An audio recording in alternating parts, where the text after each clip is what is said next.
News 13 inside Las Vegas at 5 is on K News Radio, AM 970.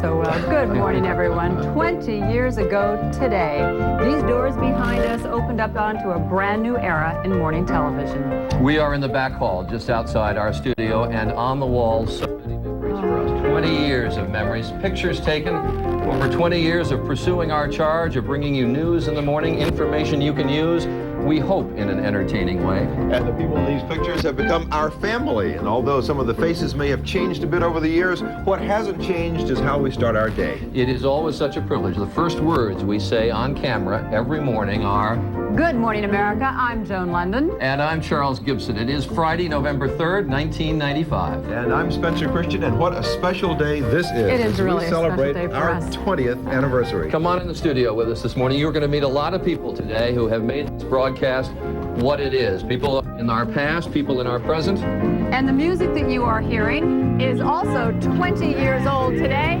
and it was composed by Mr. Marvin Hamlisch. Marvin Hamlisch has created a lot of classics in America. Did the score to a chorus line, The Way We Were, but his greatest work, as far as we're concerned, just four notes, all built around four notes. You got it. And what a treat it is to have with us the man who created our theme this morning. He'll be playing for us throughout the morning. Now, it is built around four notes. Absolutely. In all fairness. Yes. Minute and a half, 2 minutes? How long did it take to do it? I had to say it took longer than that, but not a long day, not a long day. But it was a lot of fun. But did you ever imagine that morning when you were thinking up those notes that it would become so well known, the wake up to so many people? I had gotten a call from a fellow by the name of Robert Shanks. Sure. And I met him in an elevator in the Beverly Wilshire Hotel. And he said he had the show that he was starting up, called Good Morning America. And I decided I was going to write a theme that I would like to wake up to. That's how the thing was The written. big question is, since so many millions have awakened to this tune for so many years, how much have you made in royalties? That's on Moneyline. I don't have to answer that one. Marvin's going to be here with us this morning playing music. These are the people over here that are really critical of us. Look at these Have them faces. here. Arthur? Hello. Hi, dear. How are you? Oh, my God. My hero. Hi, buddy. My hero. How are you? Good to see you. Hi.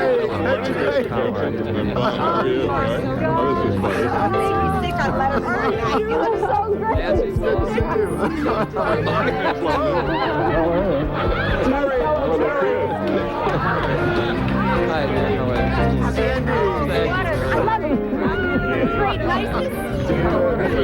Thank you. We've never met, but it is such a privilege to have you here. I will. Okay.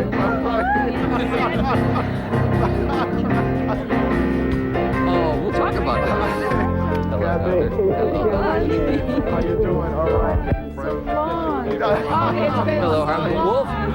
What a coat. What a coat, Wolfgang. Going on all morning, obviously. It's been so many years since we have seen so many of these faces. This is really wonderful. We talk about it as family, but it really is. Walking down memory lane. We feel such a common allegiance to this broadcast as well as a friendship. We're all going to sort of take the morning off, have a terrific party. We want you to join us this morning. There is one person who has to work today. But he's going to come over later. That's Yes, he right. will. With the news in the morning, here's Morton Dean. I feel as if I'm playing the lounge, Charlie, and there's this big party coming. Thank you very much and happy anniversary. Good morning, everyone.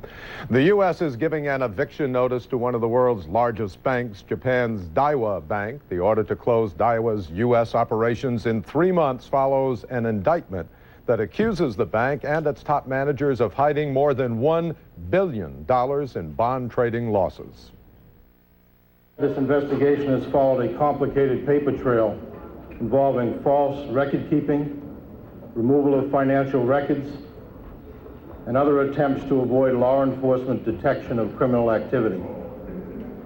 As complicated as the schemes used to avoid detection were, this is a case of cover-up, pure and simple. Daiwa is feeling the impact of the indictment at home as well. That part of the story from ABC's Mark Litke in Tokyo. The unprecedented action against a Japanese bank dominated the news here today. In Osaka, Daiwa's president said his bank would make an orderly withdrawal from the U.S. market as ordered, but he said the bank would fight the criminal indictment, still insisting there was no official cover-up of the bank's losses. Japanese government officials appeared less certain of that. The Minister of Finance expressed his deep regret for what he called the inappropriate business operations of Daiwa's management. Daiwa was then ordered not to open any new overseas offices and to halt its dealings in foreign currency. Clearly, officials are concerned about the image of Japan's entire financial system. Banks here are already struggling to cope with an estimated $400 billion in bad real estate loans. A Bank of Japan official said today the Daiwa case is unique and will not affect other banks, but hoping to reassure the international financial community, he promised more cooperation with foreign regulators in the future to monitor the activities of Japanese banks abroad, who are all in danger of being tarnished by this affair. Normally, a development like this would have sent shockwaves through Japanese stock and currency markets, but fortunately for Japan, today is a holiday. All the markets closed until Monday. Mark Litke, ABC News, Tokyo. In the House, a vote to let the Environmental Protection Agency keep doing its job the way it does it now. The House voting to scrap 17 measures favored by Republican leaders that would have restricted the powers of the EPA. On the attack again, President Clinton, the target again, the Republican budget.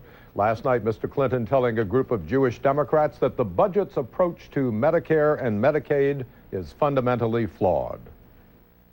The reason the budget fight is important is because it violates our values and it will undermine our future, what they are trying to do. I don't know about you, but my idea of America in the 21st century is not wrecking the Medicare program and being tougher on the oldest, the poorest, and the sickest senior citizens in this country. The president has threatened to veto the Republican budget, which he said last night is based on extremist theory.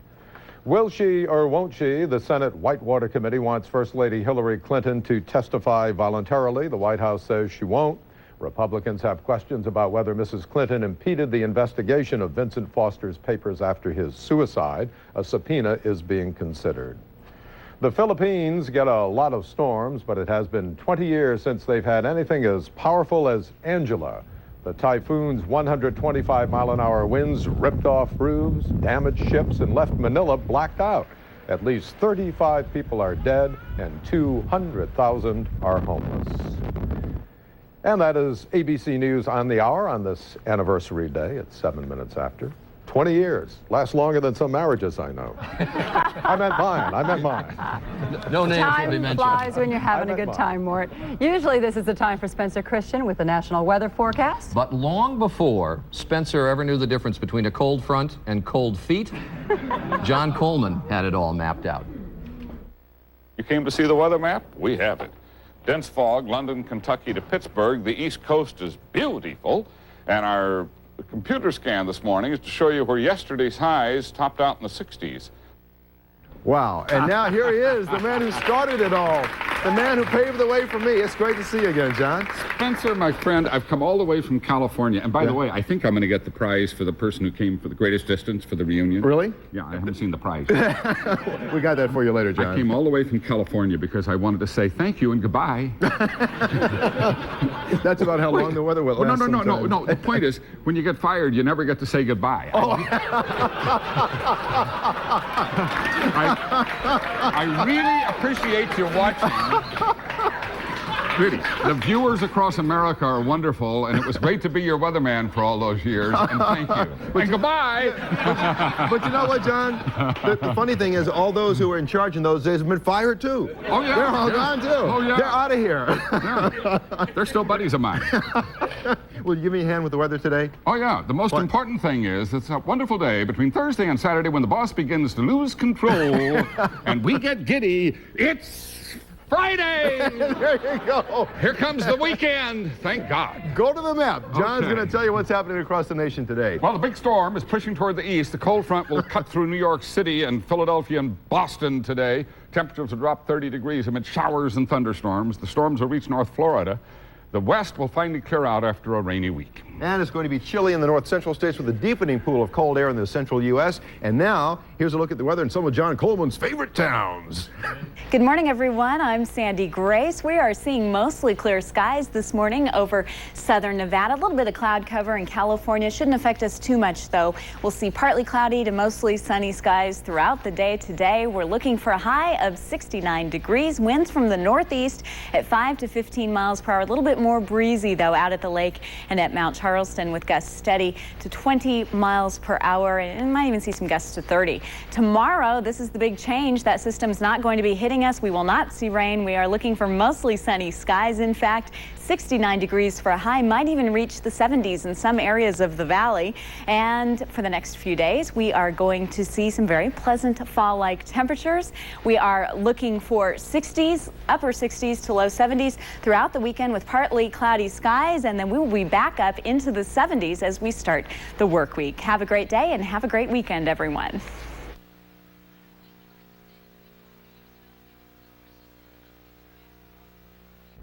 John Coleman left this broadcast in 1983, and he has 12 years of pent-up energy. Time flies when you are having fun or when you are doing morning television. The world has changed a lot since 1975, and so has Good Morning America.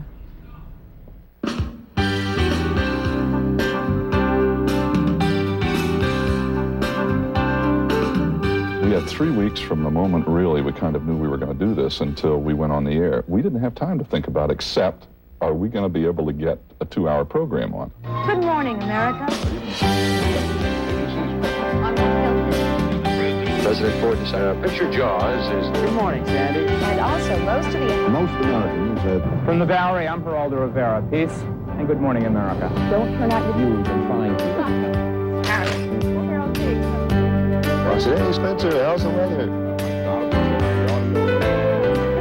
Make sure you put it right there. This is my daughter, Jamie. Good Morning America. Ow! What is Good morning, Joan. Good morning, everyone. Frank Gifford with Kathy Lee Johnson. Pretty strong cold front. You ever talked to the public before? You think you put in enough bourbon? I gotta win. After you knock off their... Joel Segan's legal tips. Anything can happen. Charlie Gibson joins us. I want that tie to go. Hey, good morning, everyone, from Dublin, Ireland. You're back in Stockholm. We are in Edinburgh, Scotland.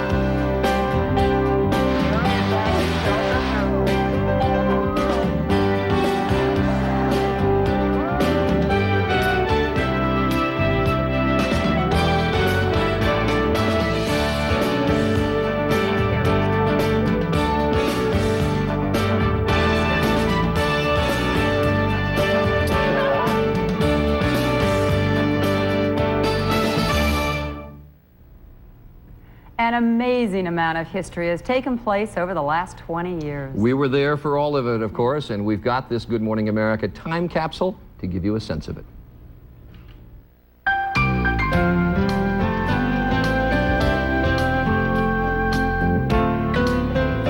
I don't look back and say, oh, if I'd only said this, if I'd only fired this one earlier. 5 hours from right now, Jimmy Carter will become the 39th President of the United States. I, Jimmy Carter, do solemnly swear.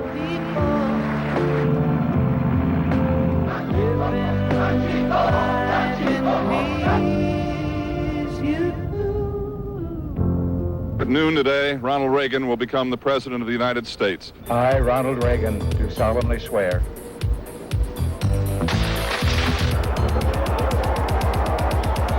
What's your message to young people who might be confronted with drugs by their peers? Just say no. You just say no. Can you hear me, Mr. Berry? Yes, do you want stuff with one from the horses? Yes, I would. Good morning, David. Good morning, America. This is Alan Conwell. I do. Were you trading arms for hostages? No, in no way. Good morning, everyone. I'm Charles Gibson, and it is Inauguration Day. It is Inauguration Day. I, George Herbert Walker Bush, do solemnly swear. Thanksgiving week for the truth. Just a few hours from now, William Jefferson Clinton will be sworn in. I, William Jefferson Clinton, do solemnly swear. Yesterday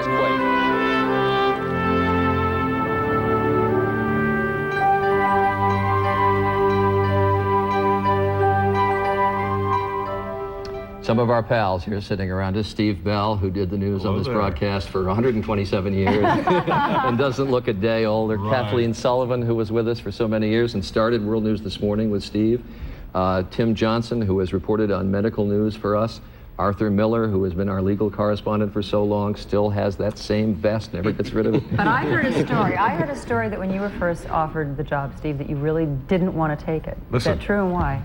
This had such a great reputation after a year of AM America that when I was offered the job, my colleagues said, "Oh, you're a White House correspondent. Don't leave the White House for 13 weeks." You didn't think it would last? Well, I liked the format, even then. And you spent many, many years out in the field and in the studio. What do you think was the most important story that you really remember the most? Well, the one I remember most from here was a day that I was here in New York subbing for David, and wakened at 3 or 4 in the morning, and the hostage rescue attempt in Iran had just failed.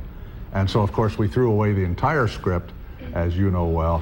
And you know, the thing that was that the two teams, back then, divided teams, the entertainment producers and the news producers, everybody went together, and by 7 o'clock, we went on the air live with the President of the United States. Ted, as I recall, was subbing for me in Washington, and he did the news block. Then we had the Prime Minister of Iran live, and the first word on what was going to happen to our hostages. Kathleen, it's the spontaneity of it all. It's so much fun.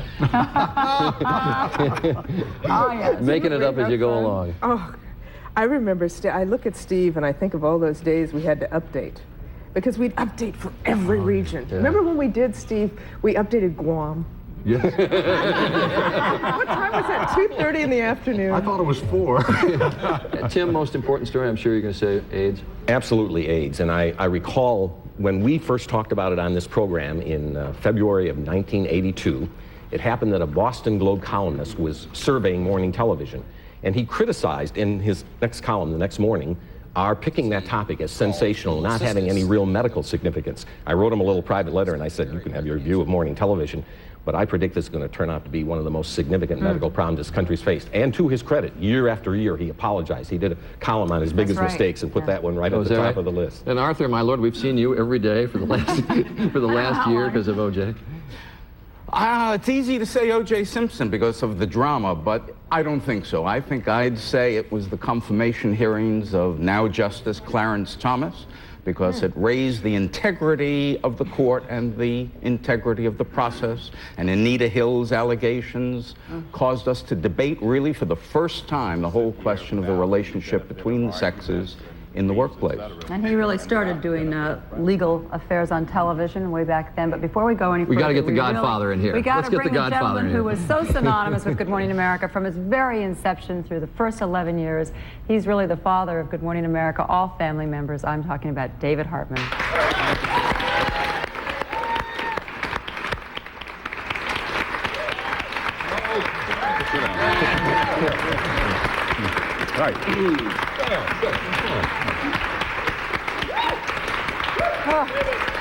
Steve, stay here. We got room for everybody. My partner. David, your suits look like you fit a little bit better now, though. You know, he says my partner, but these two used to bicker all the time in the morning. Redskins, Giants, Redskins, Giants, constantly. And do you know who beat the Redskins this past year? Oh, gosh. Was it the Giants? Do you want to compare records for the last 20 years? Oh, no. Listen, given what's happened, guys, you don't debate anymore which team's better. You debate which team is worse at the moment. But no, that's right. Most memorable stories for you when you come back? There are too many to say because there are so many that are more than memorable. However, some come to mind. Christmas of '76, this gentleman had an idea to see if we could get President-elect Carter and Vice President-elect Mondale. And so a day or two after Christmas, Sea Island, Georgia, blizzards up and down the East Coast, we did a whole two hours, full 2 hours with Mr. Mondale and Mr. Carter. The entire cabinet elect. And the cabinet to select, be. Yeah, exactly. The next one that comes to mind is Rajiv Gandhi. 6 months after he became Prime Minister of India, his mother had been assassinated. Went over and spent a day with the Prime Minister. Tragically, he was assassinated in 1991.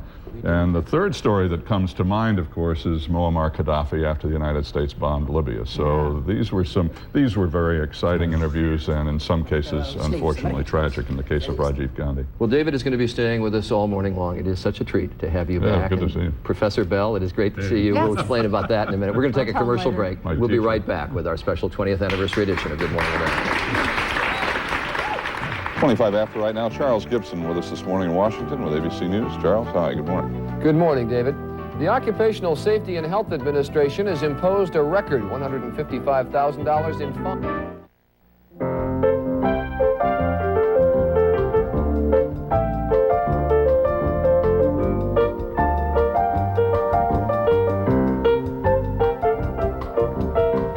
Hello, I'm Governor Bill Clinton of Arkansas. Good morning, America. Hillary and I want to congratulate you on your 20th anniversary. We just celebrated our 20th anniversary too, and we hope that you and we have many more. From the White House, good morning, America. Oh, that's just great. Good morning, everyone. I'm Joe London. To see him back doing it in his old job, but now in his new job as well. It is great to have you with us on this Friday, November 3rd, 20 years to the day since Good Morning America first hit the airwaves. Marvin Hamlisch, you hear playing in the background with us this morning. He created the musical theme that has helped make our show one singular sensation. Hey. How do you like that coordination? That's better than we normally can pull off. And we are standing in front of something that has been with us for years, and we have an autograph wall. This is no ordinary graffiti. This is it's a collection of signatures of every world leader and celebrity over the last 20 years. Adrian, let me get you to pan down. Right here. Let me stand right here. Can you see this? This is Sylvia, Queen of Sweden, when she was on. I remember when Spencer gave her a big kiss on the cheek, and she looked so startled. Carly Simon.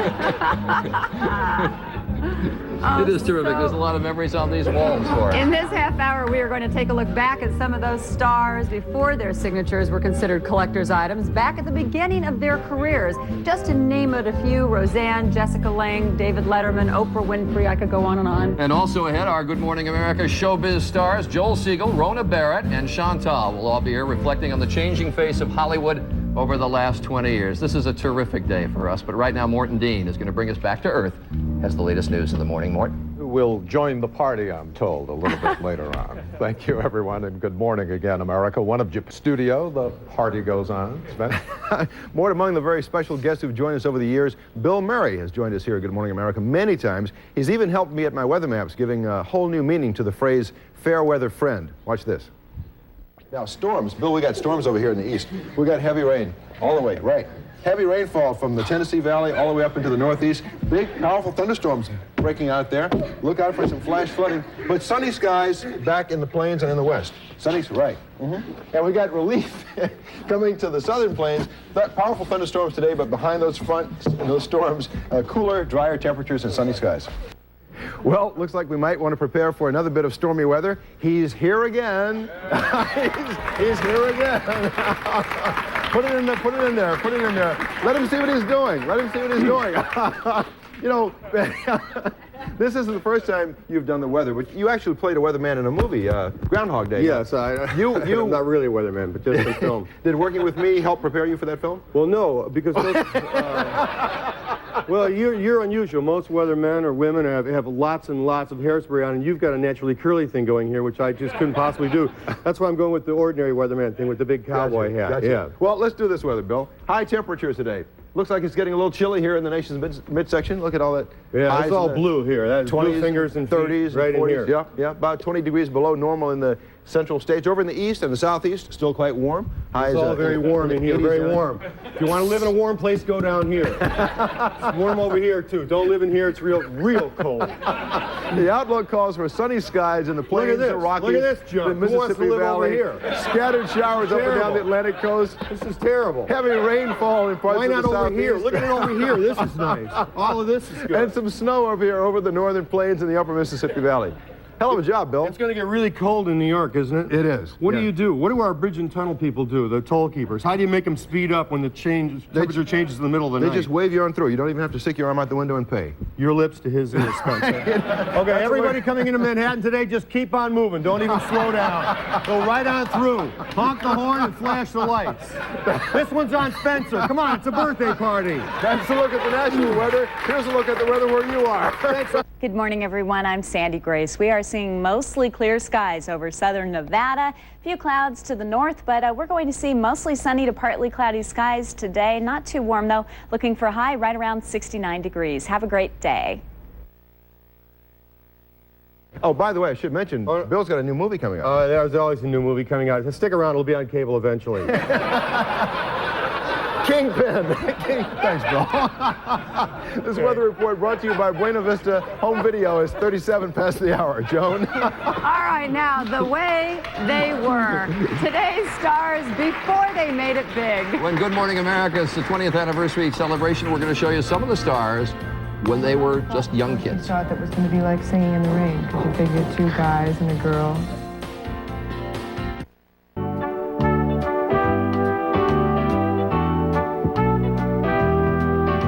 One of the big kicks at this job is to be able to say we knew them when, and there have been quite a few of today's superstars of whom we have been able to say just that. So join us now as we catch a rising star.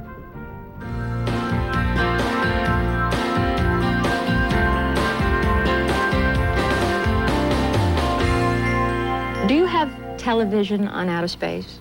Oh, yes, we've been monitoring your television for years. My favorite is I Love Lucy, Babaloo, also The Honeymooners. Hey, Norton! I don't know if we should tell them. We're doing one about a story, guy who is a mechanic who loses his tools, quest for pliers, and... David, you've had a lot of offers. What do you want to do? What I really would like to do is announce customer specials at Corvettes. What do you think it is that you do that's different than other talk show hosts that's making you so successful? Well, this is, I thank God for Baltimore, because I work with a wonderful guy there named Richard Scher, and I learned a lot from him, and perhaps what I learned most was that honesty is what counts in your life and what counts in television. I grew up on watching television, you know, Sesame Street. I was the Sesame Street baby, you know, and then going from the Brady Bunch to Little House on the Prairie when I was 5. It's true. I changed my name to Laura Ingalls. I like myself. I believe in myself, and I'm really excited to see where the rest of my life is going to take me. It can go anywhere now. Has this been what you expected or what you hoped? Well, it's something that I always wanted to do. The only reason I started modeling was to hopefully make the transition, because as you said, there are a lot of people that have done that, you know, especially in recent years. But yeah, it's everything I ever hoped it would be. Will you sign my arm? And, you know, I signed Elvis. No, she said, sign your name. And I said, okay. And I signed her name. She said, I loved you in that movie. And she named one of Beau Bridges' movies. And I went, no, that's Beau Bridges. Who are you? And I said, I'm John Ritter. Do you want me to erase that? And she said, no, I'll wash it off later. It's fine. I find that the actual hassles of life are not as bad as I thought they would be. You know, I'm quite free to come and go as I please. There's nothing about hordes of people at the airport. No. Does it bother you in any way to play a homosexual role? No, not at all, because in taking the role, I had a lot of apprehensions about it. But I knew that if I could take this character and make him a person, and make him real and honest and vulnerable, that it would be a tremendous challenge. So it didn't bother me at all. What does it take to become successful, and how tough is it for you compared to men? I think it's hard to be a man comic, actually, Harder? yeah, because they're generally not funny or intelligent.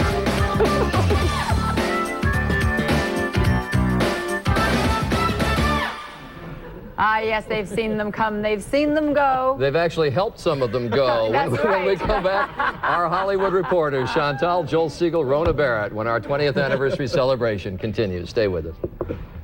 It looks like New York. It feels like New York. It's almost perfect.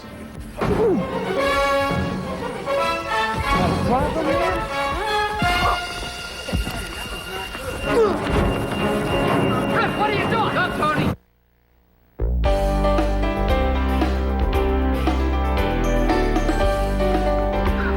44 minutes after, America's thirst for entertainment news is seemingly unquenchable, and now more so than ever. From the beginning, the best have covered the beat for Good Morning America. From 1975 to 1981, Rona Barrett dished up more scoops than Haagen-Dazs, I think.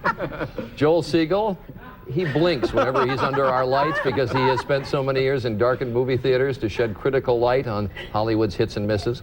And for 10 years, Chantal has gone one-on-one with a who's who of the top stars to reveal what's behind the mask.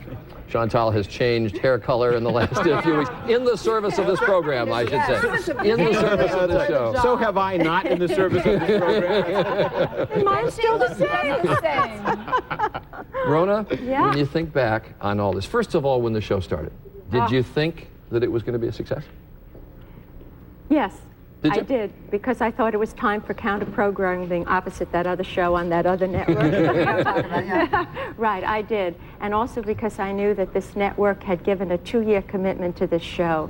And I thought that the concept which Fred Silverman had come up with once he had come aboard ABC was the right concept, a family of experts and people who would rotate the wheel. And I thought it was a terrific idea, and I thought we were a great family, and I think you guys are a pretty great family, too. When you look back on it, do you remember interviews in those years that you were here? Oh, there were so many, Charlie. You know, we were breaking ground in those days. People just never did those kinds of interviews. But I think the one that I will always remember was my Bette Midler interview. It was in the very beginning days. I don't think she'd even gone to movies yet. And in this interview, I believe she was the first celebrity to really cry on camera. And from that moment on, Woody Fraser, who was our executive producer, would then say to me, if they're not crying, I don't want them. That was the truth. Chantal, how about you? Well, usually the ones that stay in my mind the most are the ones that stay in my heart the most. Elizabeth Glaser certainly comes to mind because she was so courageous in her battle against AIDS, but certainly Michael Landon was a guy who you never forget talking to because he was a man who was so aware, and on many levels it's a gift, a strange gift, but it's a gift to know you have a certain amount of time left on this earth. Did you know he was like my brother? Did you know I lived with him? You lived with Michael Landon? Yeah. Whoa. But not, Story, folks, a story. With he and his wife, we grew up together. Well, then you know how remarkable he was. He was. He was the most talented man. Yeah. Most talented man. From the Joel werewolf got days. us started yesterday. You came in here and said to everybody, what do you think is the best movie and the most important movie the last 20 years? And everybody was coming up with their picks. What about... My pick's most influential movie the last 20 years, Jaws. Really changed Hollywood. The first blockbuster. Before Jaws, they were happy hitting singles and doubles. After Jaws, every film up had to be a home run. Really changed the way Hollywood does business. The best movie of the last 20 years, this is tough. Yeah, Raging Bull is my pick. Critics, with almost unanimity, picked it the best movie of the decade of the 80s, and it's just a great, great film. Films that you want to say Godfather 1 and 2 don't qualify. Chinatown doesn't qualify. Beauty and the Beast may do it. Well, and I want to tell you, we have been debating this, and we're going to go on debating it for...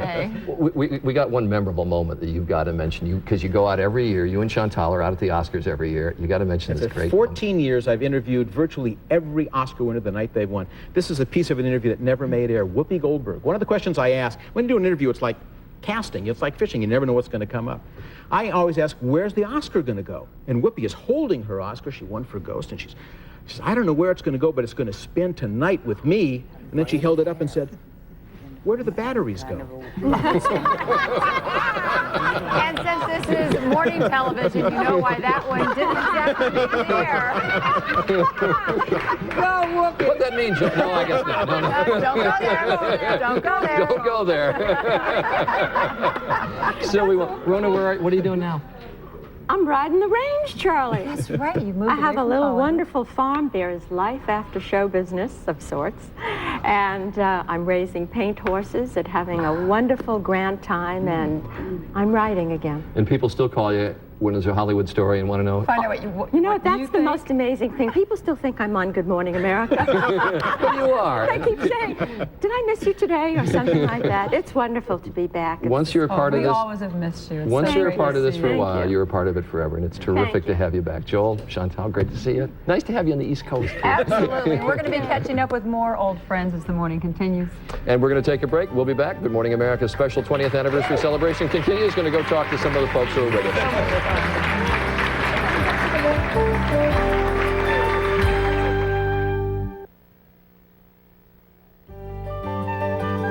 Hi, I'm Clint Eastwood. Happy 20th anniversary. Good Morning America. Later, that tape will show up on cable.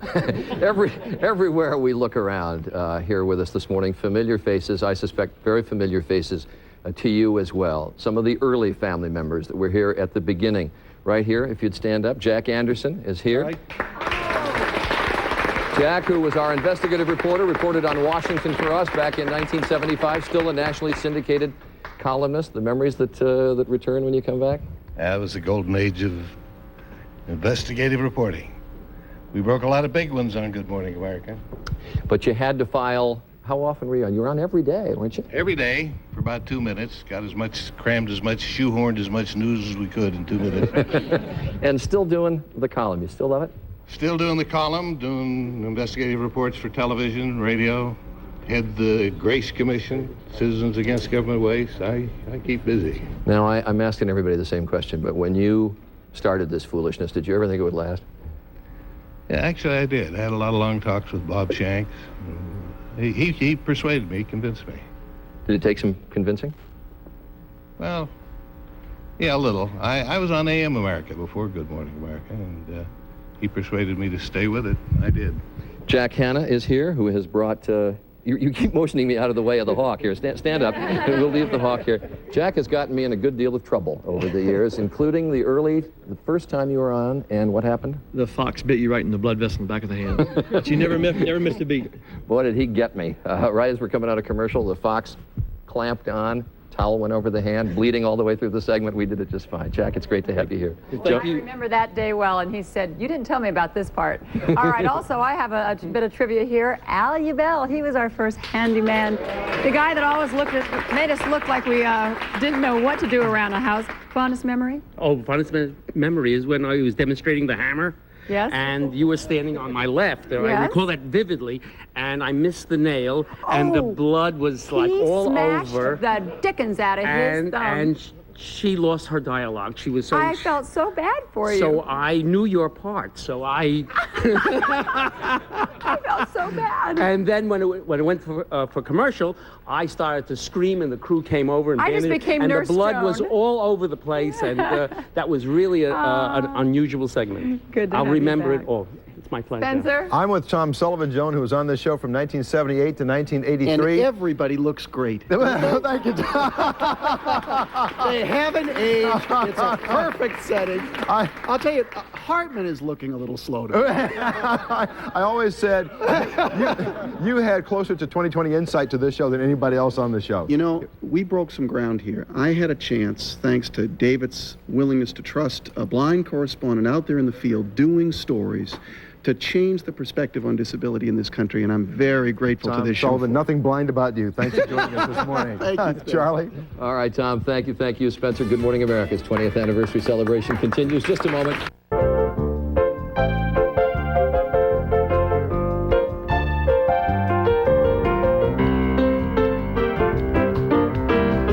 Well, our look may have changed over the years, but the words and the sentiment have always stayed the same. Good morning, America. I'm Joan London. And I'm Charles Gibson. Party on, Wayne. Party on, Garth.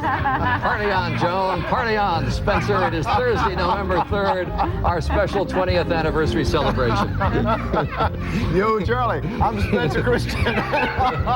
All this morning, as you can hear, with the help of our friend Marvin Hamlish, we're taking a look back at, to borrow one of his song titles, The Way We Were. Now, he not only wrote that song,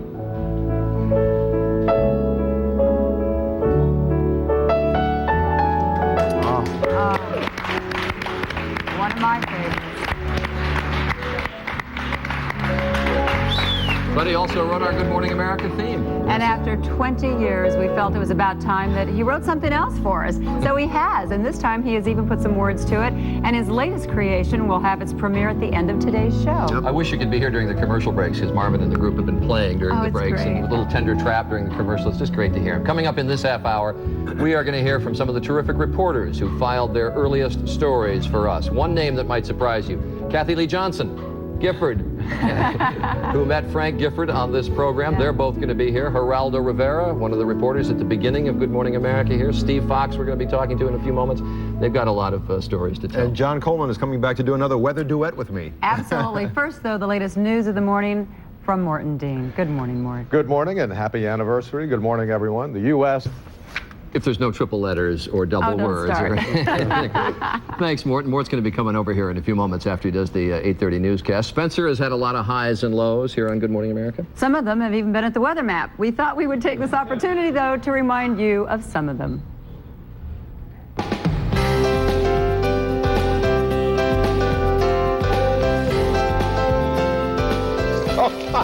He's a big fan of mine. Mr. Blobby he loves my photos, don't you?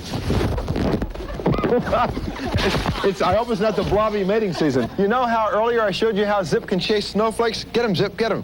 Well, Zip has taught this old dog new tricks. Look. This here is the John Bobbitt weather pattern. Cold front. Hey, what's it like down in Florida today, Spencer? I think it's going to be hot, Tom. What a surprise for this time of year. Right. Thank you very much for serving me, and enjoy your day. You're most welcome. Thank you very much. What you've just witnessed here is not exactly an episode from Dynasty, but actually it's Roots, the final chapter. David?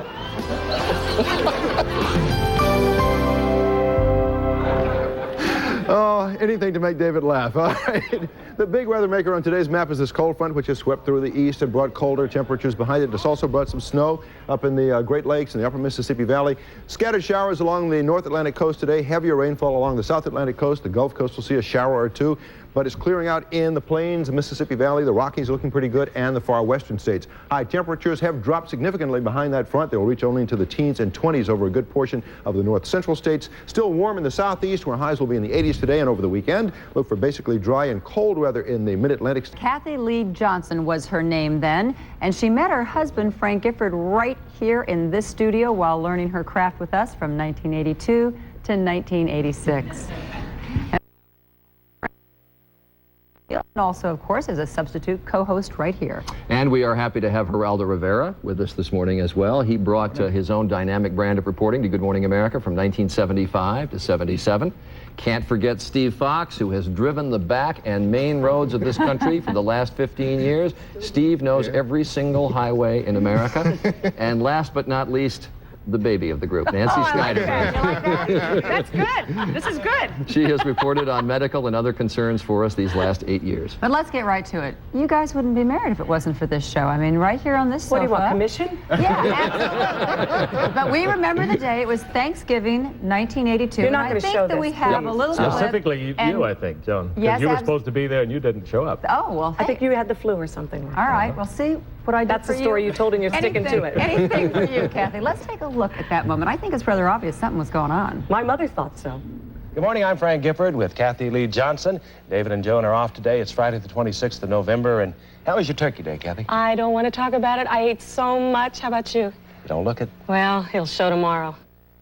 You don't that witty I like that line. You don't look it. How did you all ever give me a job? What were you thinking at that moment, Frank? And you see that bags under those eyes? I saw the look in your You know, eyes, I used to do Frank. the show. I would prefer to do it on the way home instead of coming in to do it. I mean, the hour has killed me. But did you have any idea, Kathy, at all that he was interested in you? No. He was just so nice to me, as everybody who around here knows. I mean, he was just nice to everybody. And one time when I was in for you, he was actually watching me at home. And you're so much taller than I am, and they had the seat exactly the way you have it every day, but I'm 3 or 4 inches shorter than you. So I was going like this, and Frank called me up here, and he goes, "Have them move the camera, you look like a turkey." You know, I mean, She was like that. I was straining, and so they got the little board underneath, and I finally looked like I belonged here, you know. So. Did you think at the time? Did you look No, at her? as a matter of fact, I was married at the time, and I tried to fix her up with my best friend. That's right. I remember that. I was married, and I tried to fix her up with Timmy Mara and, well, I guess Johnny Tish, and I thought that would be a real good. Boy, I could really be rolling in rocks now. Geraldo, You're back on a to pretty the good early roll days. if it is. Actually, Frank and I have been hanging out since 1970. We often came to work on the way home. One time I was substituting for David. He often went in the field, and I was very excited about that, but I overslept. I actually went home. I lived on 64th Street. And I didn't wake up until 20 to 7. And obviously I was hosting the show, I had to be here. I jumped in the shower. I literally sprinted the 3 blocks down to the studio. And I sat down at 2 minutes to 7. I was sweating. My hair was still soaking wet. The TV lights dried it some, but my heart was pounding for the whole first segment. Now, you also went away to do a story for us, the Madonna Inn, I think it was called. It was a getaway hotel. I did a lot of those fun ones. And you kind of came clean, so to speak, during that particular report. I think we've got some tape We of do that. have a clip. Yes. Oh, yes, we can't wait to see this. From the Madonna Inn, San Luis Obispo, I'm Geraldo Rivera. Peace and good morning, America. Good morning, America.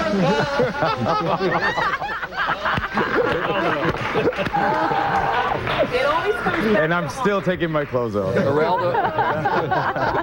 Geraldo offered a lot of money for that clip. But we had to play it. We had it. Anyway, Steve Fox, I mentioned all the back roads that you've traveled.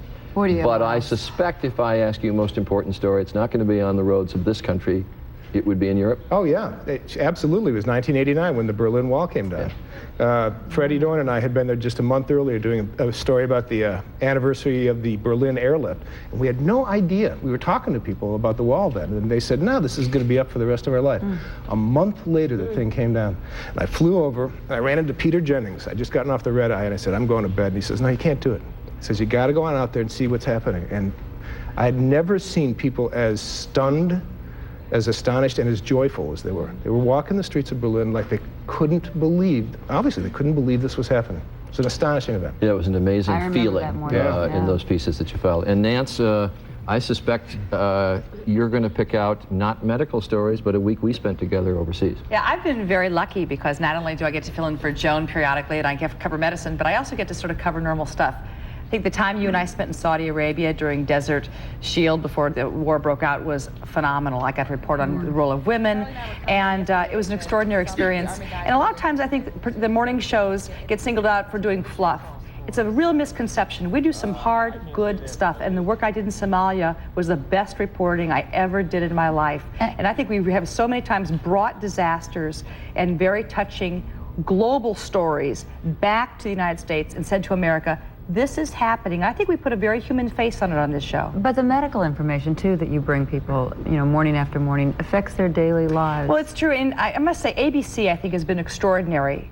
Who would think that a show could have 2 physicians and allow Tim and me to cover things and to complement each other? It's quite visionary to give 2 physicians full reign and say, cover the stuff that's near and dear to your hearts. Well, they've just started recognizing women in the field of medicine and so many diseases, as you have reported, so it's only appropriate. Yeah, and it's great. And I must say, working with Tim is great. I always say we have the gentleman from Boston who covers the East Coast and is an internist, and then you have that wild woman from the West Coast who's the surgeon. And somehow Tim and I just seem to do it very, very well This is sort of together. strange. I always say about Nancy, yes, people ask, and I say, yes, she's a full-time surgeon out in California. She just does this TV business as a hobby, filling in for Joe. It's It true. is terrific to see all of you. Can't you just see one of her patients? She's about to go, what's Joan London really like? I wait till they're out to tell them.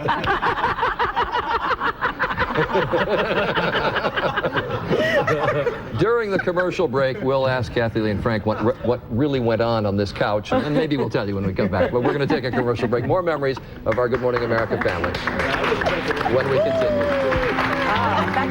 On any prevention, and it's so simple for people to prevent this disease. Go to your veterinarian, have your dog have a simple blood test on an annual basis. If it's free, the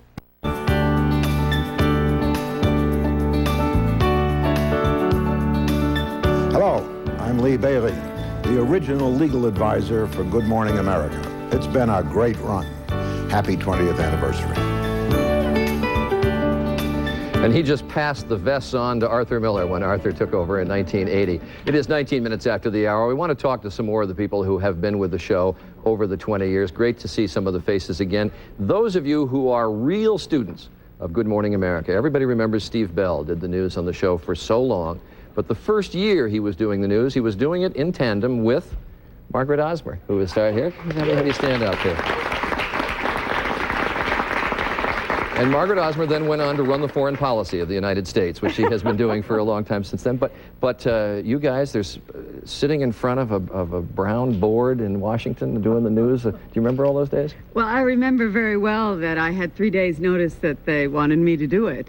And that when I got there, I was interested in Kathy's comment about the chair because, in fact, some of you may have noticed that Steve's shoulders are a little broader than mine, and they thought he took up a little more of the screen. So the way they wanted to deal with it was to roll up my chair, and they rolled up my chair so high that my feet didn't touch the floor. And I want to tell you, it's a little hard to be authoritative early in the morning when your feet don't touch the floor. It is great to see you, Meg. Thanks for coming back to join us. Spencer? Okay, I'm over here, Charlie, with Mike Schneider, who for a long time did the news segments here. ABC News, Good Morning America, filled in for Charlie, and was always throwing clever little zingers at me on the weather. Well, you were so easily zung. Zing, those are strings of my heart. Good to see you again.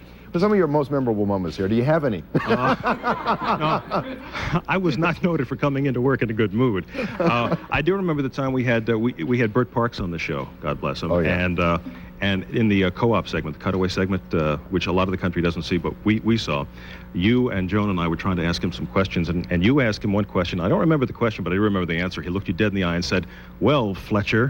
He did indeed. Well, my most memorable moment with Mike was one morning when he was closing out the news segment just before weather with a story on how monkeys are now being trained to perform various human tasks like computer functions. And I thought I was being clever by saying, "I hear they're even training them to do news now, Mike." And Mike said, "They've already got them doing weather." Jokes like that did wonders for Howard Cosell's career, too. So. Thank you, Mike. She's not in too much trouble. I'm over here with Helen Gurley Brown, who has been the editor of Cosmopolitan magazine for many years. She was also one of the very first contributors on this program right at its inception. What's it like to be back? It's wonderful to be back. I was here for 3 years every Friday morning. David That's right, and I, every Friday morning. Nancy and Sandy Hill, and it was like a family. Advice? It still is. Well, yeah, we got letters from readers. We got letters from people watching, and like a woman would be married for 6 months and she was in love with her brother-in-law, or there was a girl who had been engaged but her fiance had Epstein-Barr syndrome and she was 20 years old. What does she do? And Nancy took all that pretty well, but Sandy Hill came in and said, "What is this garbage?" I think we got Geraldo Rivera started because we were early on with that kind of discussion. Well, you remember this. We're out of time. Right? Oh, okay, I remember this. We'll be back. Thanks, Ellen.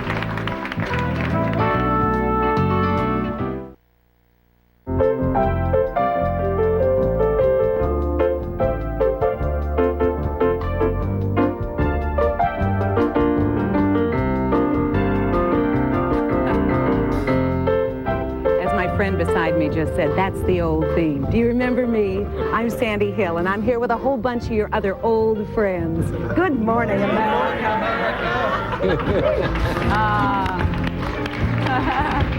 And Good Morning America, I'm Joan London. She doesn't look old at all. Good morning, everyone. I'm Charles Gibson. It is Friday, November 3rd. We welcome you to our 20th anniversary celebration. I don't know about you at home, but we are having a terrific time. And if the sounds that you're hearing do sound familiar, it's because Sandy Hill said those immortal words every day for 3 years, sitting alongside David Hartman. And they're both going to be joining us in this half hour, along with 2 other family members, Nancy Dussault and Steve Bell. And also ahead, of course, that wonderful man, Marvin Hamlish, who wrote our song, the Good Morning America theme. And he's been with us all morning long. And he also has a special treat coming up for us in this half hour. He has written a song just for this special occasion. And bringing it to life will be the powerhouse star of Broadway's Smokey Joe's Cafe, the Tony-nominated B.J. Crosby. Now, I got to tell you, we work a long time, and we worry about the content of this broadcast. And we, every day at the end of the show, say, did we do the right show today? Did we have the right news? And we go out of the studio, and what does everybody want to talk about? Joan's hair. We are bringing you now the length, breadth, and width of London's hair over the years.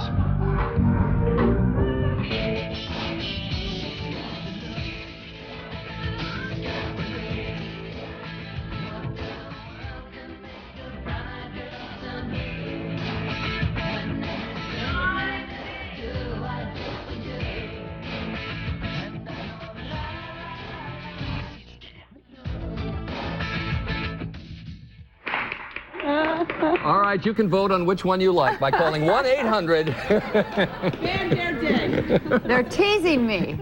I actually have a favorite in all that. Do this you? one, this one, yes, okay. Let's get right to the news. That's the politically correct answer, my dear. Let's get to the news of the morning and Morton Dean. Okay, thank you, Charlie Joan, and happy anniversary, everyone. Good morning again. An eviction, ABC News. It is 33 minutes after. The party goes on, Spence. Sorry, Mort, John I'm on my Coleman's way. joining me again. Okay, they just told us move to our left. I said, who's left? Coleman says we got the same left. So here's the deal. Yeah. We have a segment coming up on supermodels. Right. And we got Christy Brinkley, we got Twiggy, we got all these beautiful babes. Right. Okay, they come over from the hotel, they're just out of the shower. They bring them all into the dressing room for their makeup and hair. In walks Joan London, also just out of the shower. Joan London was prettier than all the supermodels put together. Whoa. And I worked with her. Yes.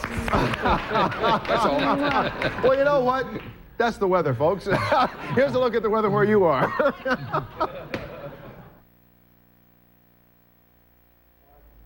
Good morning, everyone. Really nice or really lousy where you are today. Look out your window. Okay, but just check outside the window. Moments we remember. Charlie and I look back when Good Morning America continues.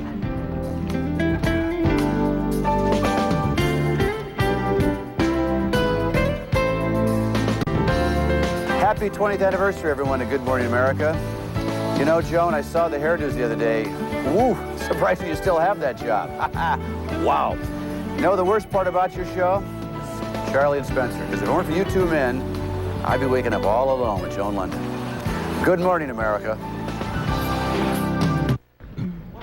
Many people preserve the most memorable moments of their lives between the pages of scrapbooks, while ours, of course, are on video. And so Joan and I recently sat down to reminisce about the personal highlights of our years here at Good Morning America.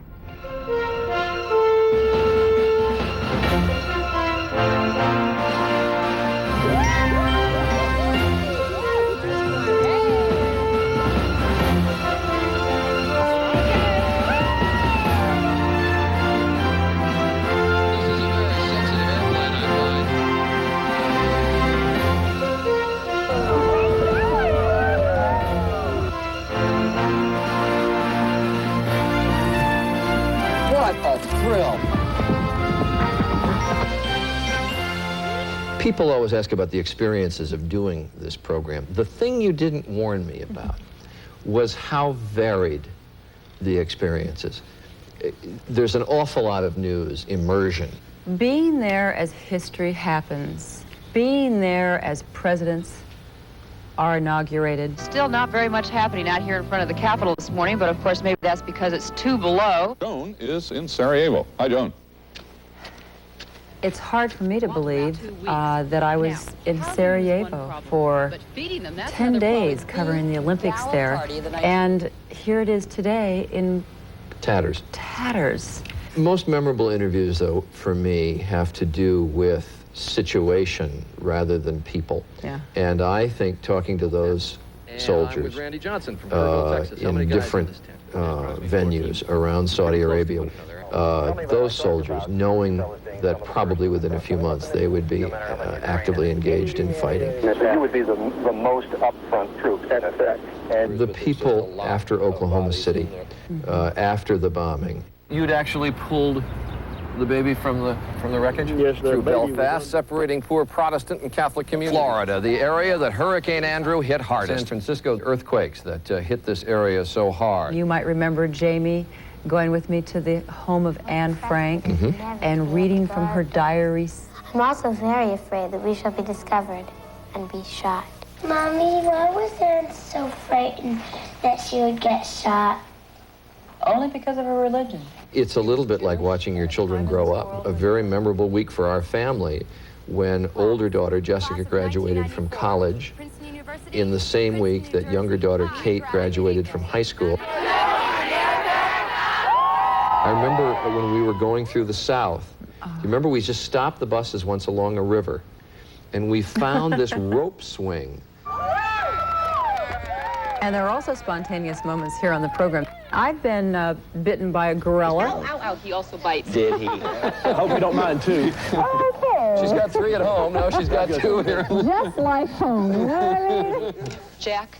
You know I don't like reptiles, snakes and spiders and things. Look at this here, I got this for you. Oh my God. No, it's not. Have you ever gotten If that thing ever got bitten? slammed on you, that would be Or on like my it's There goes the egg. He was scared, Jack. I remember interviewing Ruben Blades one morning. He was on the set of his movie, I think it was Predator 2. We had just been talking about how much input the actor has. Hello, who's that? We've got to go right now. I'm shooting right now. This is the director calling me back to shoot something. You want to tell him that we're live on the air and we'll be through with you in just a moment? Get it off. We're out of here. The unpredictability of live television. This is a very interesting pair of shoes that we have on this morning. You get dressed in the dark, you try not to wake up the family, and sometimes you slip up. With friends like this, who needs anything else? Disappointed in me. What are friends for, Okay, so they didn't match. I mean, big darn deal. The old joke, I had another pair like that right at home, right? Okay. Take a commercial break. Next, the man who started it all, David Hartman. Good Morning America continues.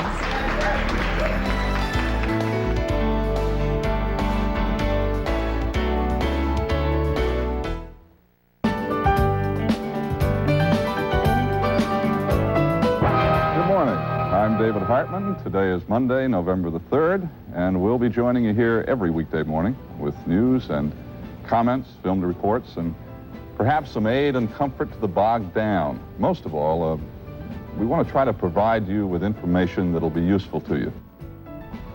And for all of you, those of you who were bogged down with those words, what would soon become a morning institution for millions of Americans was born. It is hard to believe it's been 20 years since Good Morning America first went on the air, but joining us now, the man who was there at the very beginning, who manned the Good Morning America helm for more than 11 years, David Hartman. So good to have you back. We always said it would be hard. It would be hard to top this job, and it does afford you so many unbelievable opportunities. Joan, certainly. I mean, that's what we've been seeing and hearing and remembering this morning are a lot of these opportunities in so many different ways, whether it's politics or medicine, listening to Dr. Snyderman and Dr. Johnson talk about it, all these different areas. There were several, of course, for me. One, my first trip to Africa. But to go up into the mountains and the rainforest to find the mountain gorillas, there are only about 600 of them left now. And of course, this was in Rwanda, which is has become a tragedy. And these animals are very threatened, but there are a lot of efforts, African Wildlife Foundation and others trying to save these animals. It's coincidental that Mrithi, who was the silverback, the head of that group, was the only one that was killed as a result of the war. That was one opportunity. Totally different experience when the B-1 bomber, which had been such a contentious item for a long time, was about to fly. I went and flew the B-1 bomber, but then tragically that man in the blue suit right there, the chief test pilot for Rockwell, was killed a month later. But he was killed doing what test pilots love to do, which is to fly airplanes. But also to be with Jimmy Cagney, who was wonderful, and Betty Davis, and there's Jim. Stupid. Many years ago, one of the sweetest. That was not a reference to David. Well, it might have been. And this woman who is just one of the by replacement. strong, tough, wonderful Betty Davis, who wound up in the hospital with a stroke and mastectomy and toughed it all out, and she was a great woman. So these were just a few examples. You know, you make such a good point. We have turned to each other, Joan and I, so many times, and we have said to each other, we're getting paid to do this. That's right. And how many people have the opportunity to spend 10 hours a week with the opportunity and responsibility to try to inform people in a human way, in an accurate way, with useful information. I mean, how good does it get? Well, the answer to the question is 6. And to get to be 2 of those 6, That's right. it's really a treat. So, and a privilege. We're going to take a commercial break. David is going to stay with us, and we will have other memories of Good Morning America's first family, Sandy Hill, Nancy Dussault, Steve Bell. They began it all when Good Morning America continues. That's right. The answer is 6. Good Morning America's 20th anniversary party continues in your home. To order a video cassette of our month-long celebration, from behind-the-scenes interviews never seen on the air to more than 25 historical 4GMA. The tape is $25. Please allow 6 to 8 weeks for delivery. Good morning, America. I'm David Hartman. I know you. I know. Are you in a time warp? What? Do you remember I me? have been in a time warp. Me too. I didn't know 20 years had elapsed. Well, it hasn't, Sandy, it hasn't. Oh, okay. It's What is it I see in the mirror then when I look there? There they were. That was then. Sandy and I sat just this way, side by side, for 4 years here in the studio. Steve Bell was with us, certainly here doing now. the news. He's here too. And before Sandy, Nancy Dussault was my first co-host for the first couple of years of the program back in 75, 76, 77. And she is joining us this morning from Los Angeles. And it doesn't look Nancy. like 20 years has elapsed for her either. You look great. Bless your heart, but it You do. Good morning. No. Good morning, Nancy. Wow. Hey, Nancy. I'm so envious of you all being there. I'm really heartsick I couldn't be there. Nancy, yeah, but you're working, right? I am. I'm doing a splendid revival of the musical Candide at the Amundsen, and it's just, it's thrilling. How fabulous. Charlie, do you notice how David just took the show right over? You should. I just wanted to point that I just have out. something. Nancy, remember the gumball machine? Oh, God, please. I never get over how courageous this show made me. We had to do absolutely everything, remember? That's right. We did commercials. I did the weather for about 4 days, which was probably a total disaster. With Bill Murray or on your own? Oh, I was on my own. There were contract negotiations going on. I was on my own. And also, I think the bread demonstration that I recall you doing the bread demonstration comparing qualities of bread was very good. No, they don't have it. Oh. I didn't mention it to them. Oh, okay. I know you're sorry we're going to miss it. You know what's great for me to see? I love it, the way David turns right around. You feel so at home with the monitor, the old monitor that you used to have. That's right. Always felt at home with the monitor. Me and my monitor. Listen, we've You got all to do... look great. You too. We've got to do a little catch-up. Nancy just mentioned that she's out in Los Angeles getting ready to do Candide. Steve Bell is here. Everybody always asks, where are they? Steve Bell, terrific Professor Bell. You got to tell people where you are now. Yes. Ball State University in Muncie, Indiana, and Ball Professor of Telecommunications. You always wanted to teach. You I did. finally did it. I went to college to teach and got diverted for 35 years. Let me tell you something. I've worked with Steve for a lot of times, and any student out there is lucky to have you. Amen. Nobody is going to be a better teacher. Listen, Charlie, Steve Bell was my teacher because I came to this with, well, that old actor who was going to ask questions. That's right. Yeah. And this was my teacher, and there could not be a better one from the business than this gentleman right here. And then David passed it on to me. We're gonna take a break. When we come back here, a new song from Marvin Hamlisch. I just got to tell Nancy, you, see you in a minute. there is great feeling in this room. It's because we all feel such allegiance to this franchise, to this broadcast. It is a part of all of us, and it is great to have all of you back. We'll be back after a commercial break.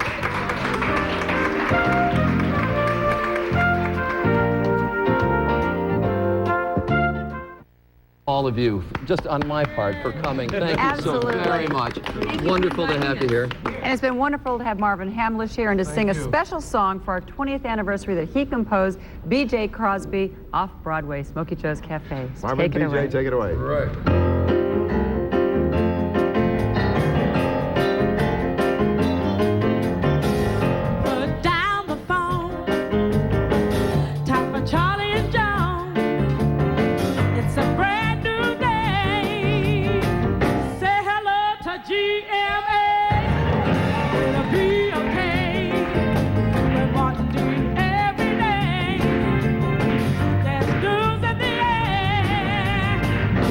John.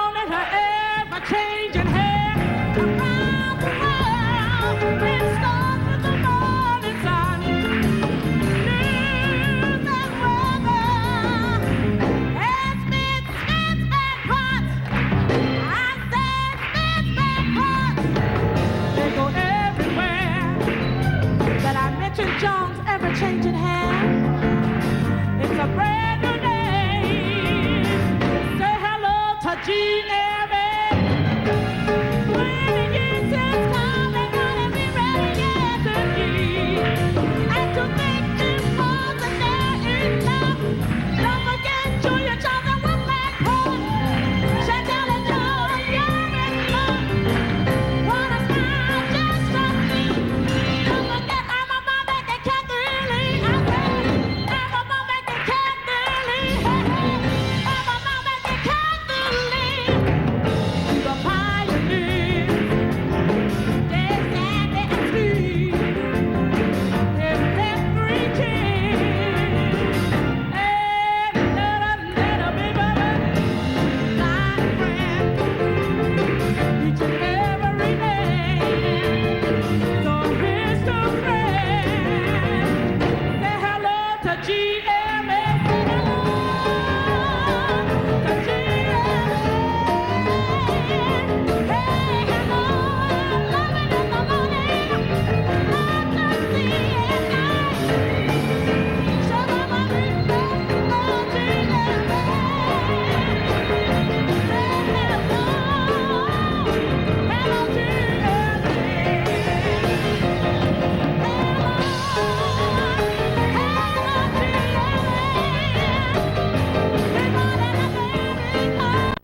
Travel provided by Continental Airlines with business first to Europe. First class comfort at a business class fare. Continental, it's more airline for your money.